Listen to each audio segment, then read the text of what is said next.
Hi, today I want to start sharing with you something very important about your fingerprints. Y'all, it has taken me a long time to just realize how unique I truly am. And it's why I do what I do because I want others to come into the realization about their own uniqueness. It's right there in front of your face, y'all. You just don't realize it all the time.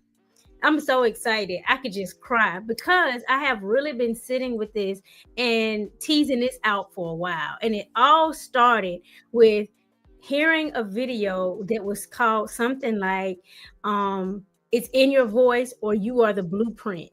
And they were teaching about it and I was like, okay, I was listening to it like, okay, yes, in my voice, it's me, I'm the blueprint. And she started talking about how your fingerprint is unique. And I was like, okay, yep, you're in a database, right? Your fingerprint, you get arrested, they taking down your fingerprint. Now you're in a database. We don't want to talk about that. When you're born, you have your certificate, it got your footprint and your fingerprint in it. They already clocking you, y'all. And you're already unique and not even realizing it, right? Just besides what makes you special, your DNA, the day you're born, all those things. But something that stays with most of us is our fingerprint, right? On all of our fingers, on our toes, right? And so it caused me to start revisiting what I like to call the basics or foundations. And I started thinking about my name. Now, my name is Kimberly, and it's not a name I always liked. When I was younger, I used to be like, my mama couldn't give me a cool name, a more up-to-date sounding name. You know what I'm saying? Like everybody's name had had the laws on it, and I love that. I'm like, man, why I didn't get, what I'm saying, like a real beautiful name. Then when I reconnected to my birth family, my mom's name was unique. I was like, man, I wouldn't have found my biological family if her name wasn't so unique. There were only two or three other people with this name in the United States. So I was like, you don't give me this regular basic name, honey. Kimberly, really? You couldn't do better than that. Not just was it Kimberly, then it was the middle name and Shy. I am from Alabama. That thing sound like Kimberly and they sound country. And then I was adopted, and my adopted mom changed my middle name from Ann to Louise. So then it's like Kimberly Lou, also sounding country, right? And so for years, I just used to be like, man, why I couldn't get a cuter, flashier sounding first name? Then when I was listening to this teaching, God started taking me back to the basics about my fingerprint and my name and had me to look my name up. And Kimberly means from the Royal Fortress Meadow. From the Royal Fortress Meadow. I was like, Meadow? What? And I started looking into the meaning of meadow, and meadow is an open, wild, and sacred space, right? Fortress is a strong and protected area, right? And so I also started realizing something about meadows and fortresses and what they symbolize. And then it's in your blueprint, it's in your fingerprint. The blueprint is there, right? I started looking around, and I remember once my husband made a comment and was like, I always love how you just put flowers everywhere. And now the flowers in my background, those are fake, but I have them everywhere. I like flowers. If I choose any kind of like photo or something, art, it'll be floral because I've always liked floral prints, or it'll be like words because I like words apparently because I talk a lot.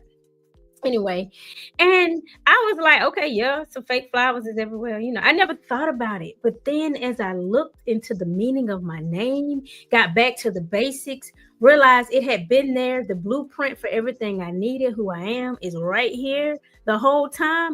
I just started recognizing and realizing and just opening my eyes to who I really was and how it really was showing up in everything all around me. A meadow, open and wild, but sacred. And I started feeling like, man, all the time I was trying to tame everything about myself. But in my name is just a little hint of wildness, right? Just a little hint of openness, right? I was always trying to tame it all. While you can tame some of it, right? Maybe you got rough edges, they do need to be buffed. that doesn't mean everything about me is gonna just whittle down and be tame because it's in my name, right?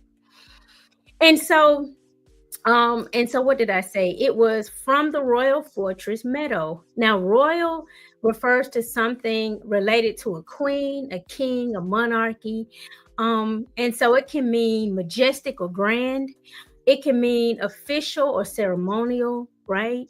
Of exceptional quality or size. And then I started thinking about all of the things that I had taken about myself to mean that they were negative, right? When people would be like, "You so extra, why you can't tone down?" Because it's in my name, baby. Because toning down isn't what I'm supposed to do. Because a meadow is a wild and beautiful place that's a little bit untamed. So move along with your definitions of who I am. This is who I am. You don't have to like it, move along, right? You guys, I started to really just embrace who I already had been anyway and stop trying to overly tame it, overly fit it into other people's expectations, and overly make it something that it wasn't.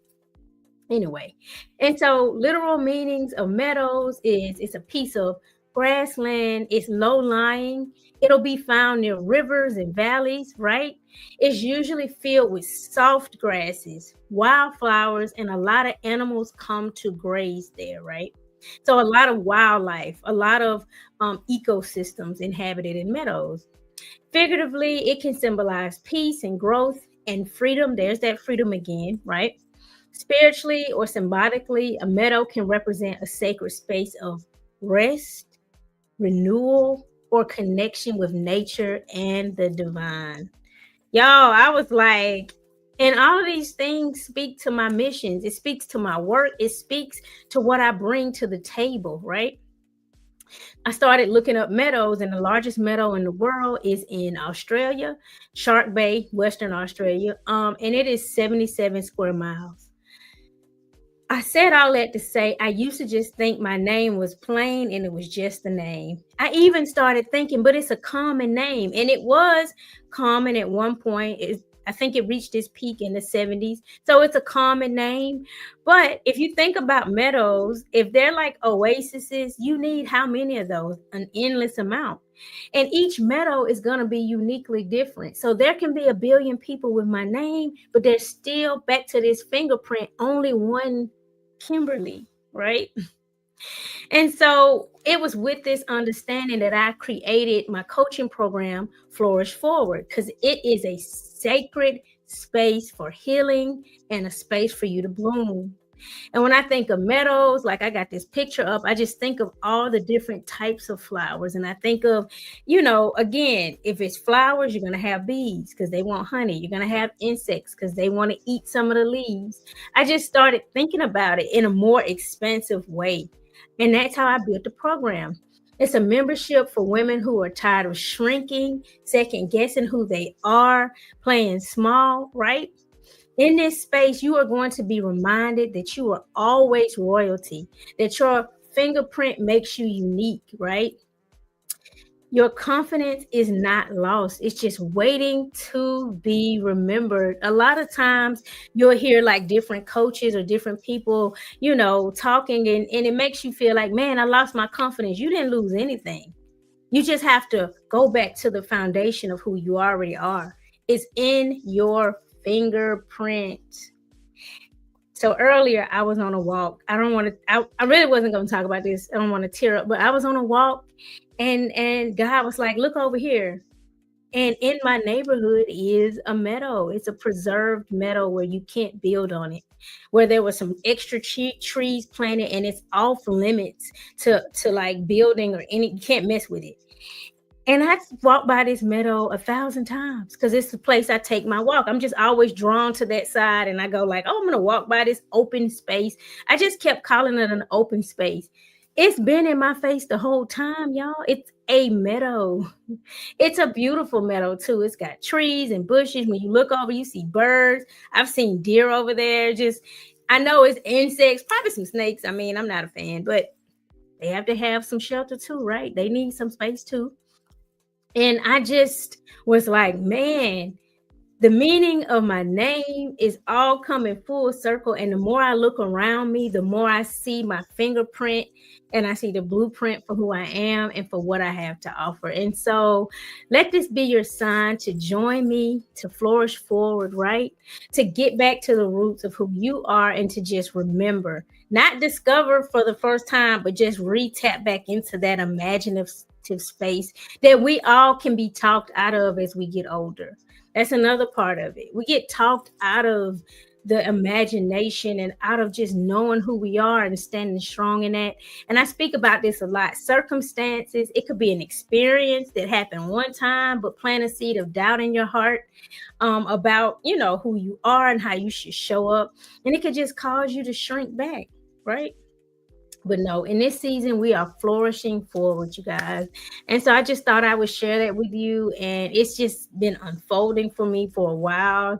And I have been excited. I have been sitting with it. And so I will see you in the next video. But just remember, this is your season to flourish. I will see you on the next video.